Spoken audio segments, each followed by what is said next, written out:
Provence Rugby accueille Nevers en ouverture de cette 26e journée de Pro D2 au stade Maurice David. Des Aixois qui restent sur 3 revers de rang et qui doivent impérativement se rattraper à domicile pour assurer quasiment leur maintien dans le championnat. C'est d'ailleurs Aix qui prend les devants avec une pénalité de Florent Massip.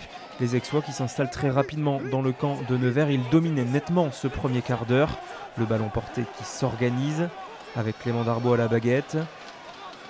Tuapati finalement va s'en extirper. La Chistera pour Nicolas Bézi. L'avantage est en cours. On va pas en profiter. On va tout de suite tenter le drop et ça passe entre les perches.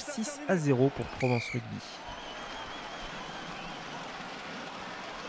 Le réalisme froid des joueurs aixois et surtout ce geste technique que l'on apprécie au ralenti, ce drop parfait de l'ancien bréviste qui permet à ses coéquipiers de prendre 6 longueurs d'avance. On les garde ces 6 longueurs d'avance, 9-3, une pénalité de chaque côté. Florent Massip qui trouve une brèche, c'est le premier gros temps fort aixois dans cette première période. L'en avant de Clément Darboux qui met fin aux hostilités provençales.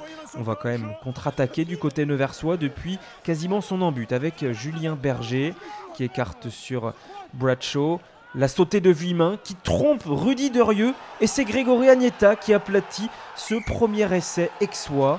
Un essai complètement casquette, on demande quand même vérification auprès de l'arbitre d'en-but. Mais on voit encore cette cagade neversoise avec ce rebond qui trompe le centre nivernais. Et c'est bien Grégory Agnetta qui aplatit le premier 16-3 avec la transformation de Massip. C'est le score à la pause en faveur des Aixois qui ont complètement maîtrisé cette première période. Mais au retour des vestiaires, on commence à cafouiller du côté provençal. On prend surtout la marée en mêlée fermée. Il y a déjà eu un carton jaune pour Jesus Moreno Rodriguez. Deuxième sanction dans la foulée. Et c'est de pénalité pour Nevers, 16-10.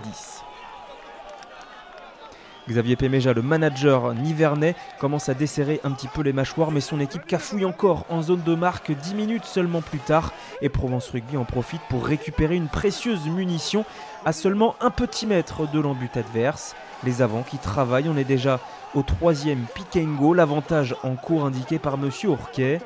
Cela ne passe pas sur ce pick and go de Burotou, suivez bien le numéro 2, c'est Talemaitoga Tuapati, le talonneur qui aplatit cette fois-ci en force cet essai, le deuxième pour Aix-en-Provence qui mène 21-10 avant la transformation. C'est transformé 23-10 à 10 minutes de la fin de la partie, mais Nevers continue de concasser ses adversaires en mêlée fermée et une nouvelle fois Monsieur Ourquet file entre les perches. Deuxième essai de pénalité pour Lusson qui revient à 23-17 dans le Money Time. La fin de match est cruellement tendue, il y a une dernière munition pour Nevers avec Connor Traynor qui est bien pris en bout de ligne et c'est surtout un très bon grattage des avants aixois. Thibaut Zambelli qui récupère ce ballon ainsi que la pénalité, la libération à Maurice David, l'accolade sympathique entre les deux présidents, le petit sourire du président aixois surtout qui se savoure cette victoire puisque Provence Rugby retrouve un succès à domicile et surtout fait un grand pas de plus vers le maintien.